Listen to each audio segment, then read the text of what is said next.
Hola, hola. Hi fam, ¿cómo estás? This is Alex y esta es my sister. Who are you? Rosangel. How's everybody doing? Happy spring.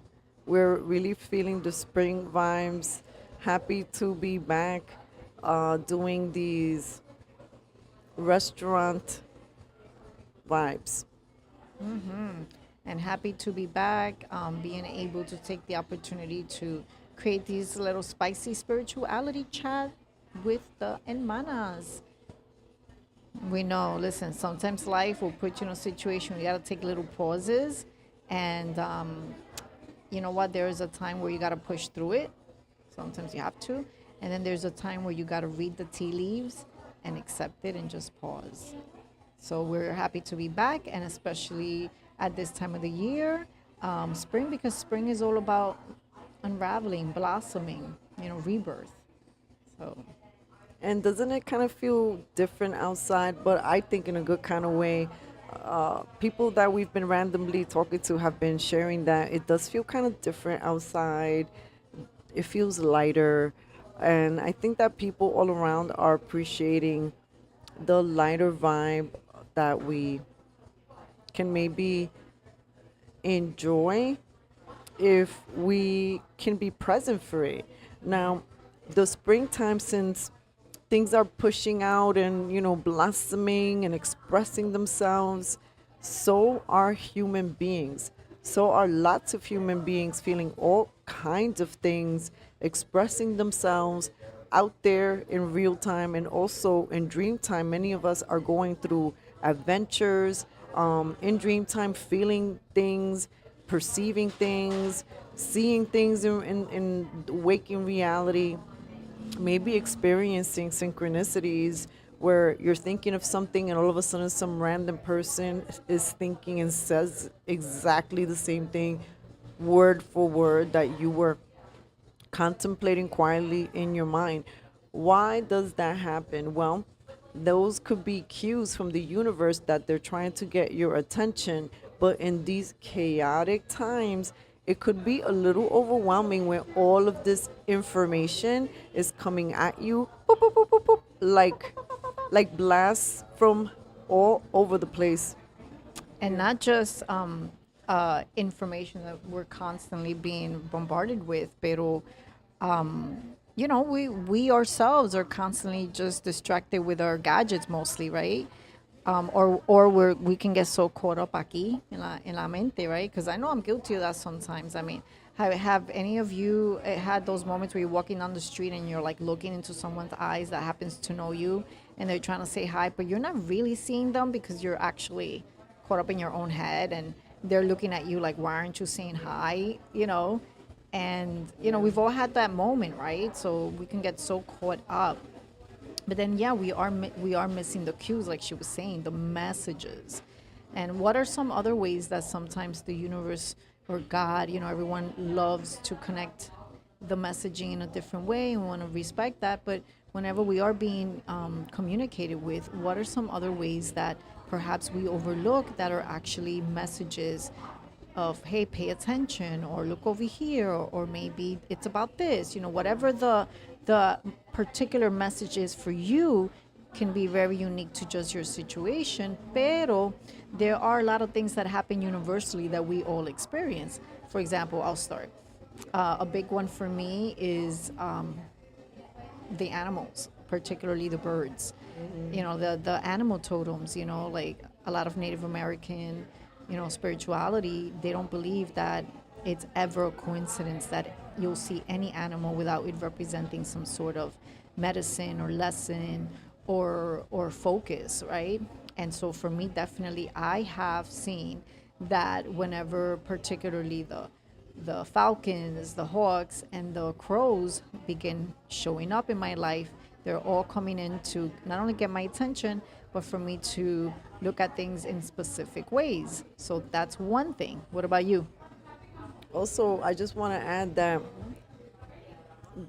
when my sister's saying animal totals, and it's not only that you may see these animals in real life, but you'll see them in dream time, or maybe you're passing by a store window and you'll see a statue, or somebody will be wearing a necklace of that.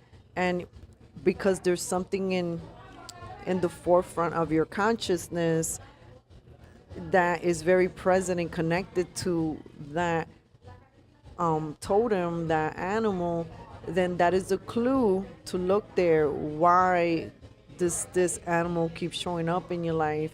And if it's not an animal, it could just be a pattern that repeats. Some people continuously see numbers, right?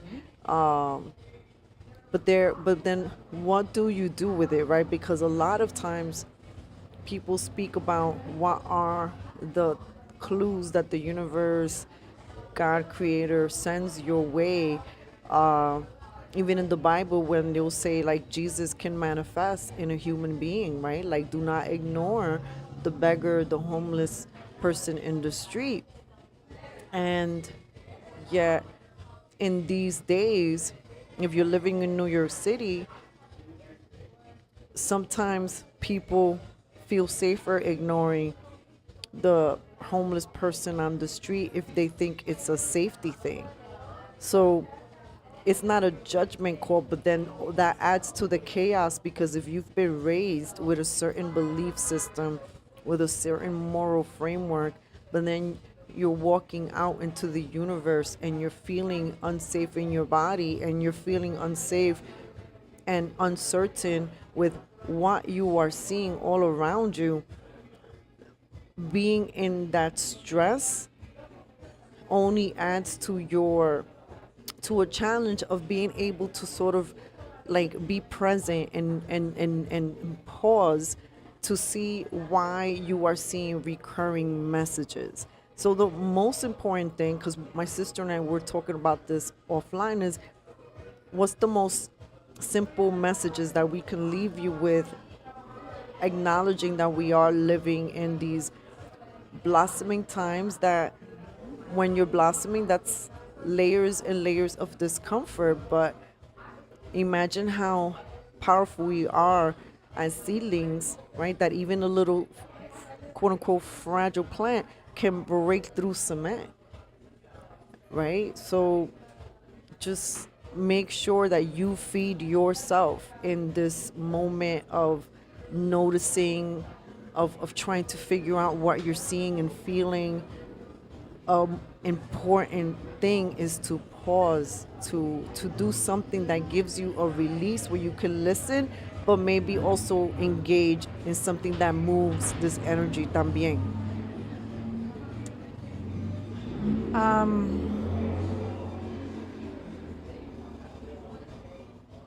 Yeah, I lost my frame of thought. Pero, where did I want to go with this? I was heading down a different path for my sisters. Pero, what comes out is what needs to, is what I believe, ultimately. I feel like, aside from understanding that we're always being guided in some way and that there's always messages, I would also advise don't become so like obsessed with that either, where then it's almost like everything becomes this forced message. It's almost like, because we also live in a society where we like to overdo stuff, like we love to be a little extreme, where all of a sudden we'll take something and we overwhelm that something. It becomes too much. Remember, the reality is too much of any one thing is always not necessarily a good thing. Right. So a lot of the ways that we're being communicated with, it's also a very organic thing. And it is important for us to be present, right, in our bodies, and when we're walking, when we're sitting, and paying attention to sort of what's surrounding you, what you're listening to, what you're smelling, all you're working with all of your senses. It's very key, but also understanding that what truly really drives being able to notice the communication and understanding what they mean is actually your intuition. So in reality, like when my sister was saying, like spend time with yourself internally as well. Don't become so overwhelmed or so stressed out. But also make the time to spend time with yourself, because when we are making the time to really energize our intuition, the way our inner guidance is speaking to us, and then we're walking down the street and we see somebody with a message, with maybe a shirt, and it has a message, and you read it, you'll intuitively know that that message was for you if it was meant to, because That's true. your inner guidance system will be like, yep, that's It for you, pings. girl, that's for you. Bing, bing, bing, bing, bing. So it's not just about the things you're seeing and feeling and smelling. It's not just about the messages. It's not just about you, being proactive. It's very importantly, and probably the most important, is your relationship with your own intuition and senses.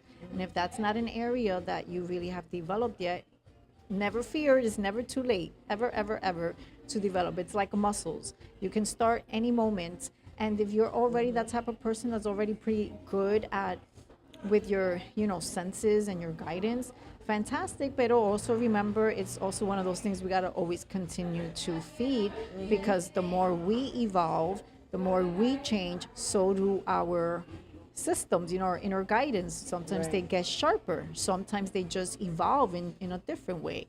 So always remember, we are beings of transformation, of we're always unraveling and unraveling in different ways all the time. Well said. One of the ways that I love to be present with myself is by doing Shake What Your Mama Gave You dances.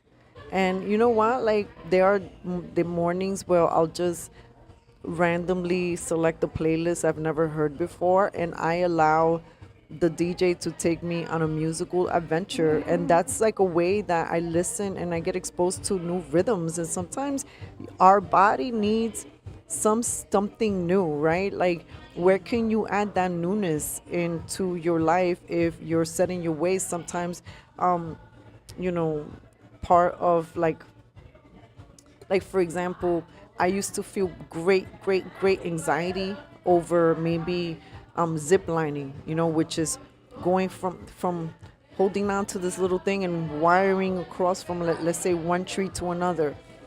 And then the time that I experienced it, yes, it's true. Right before and moments before, and a line of 15 angry people looking at me, they were an incentive for me to throw myself. And I almost had a panic attack. But when I threw myself and I made it to the other side, it was the most exhilarating release, exhale, experience, life, full body chuckle. I immediately became addicted. And then I just kept going around and around and around and around for as long as I was able to. And for me, that's an example of like working with maybe the chaos, like in that example, in my body, and daring boldly to try something new. And sometimes and many times, if we don't do it, the universe will nudge us right along. Yes, it's true.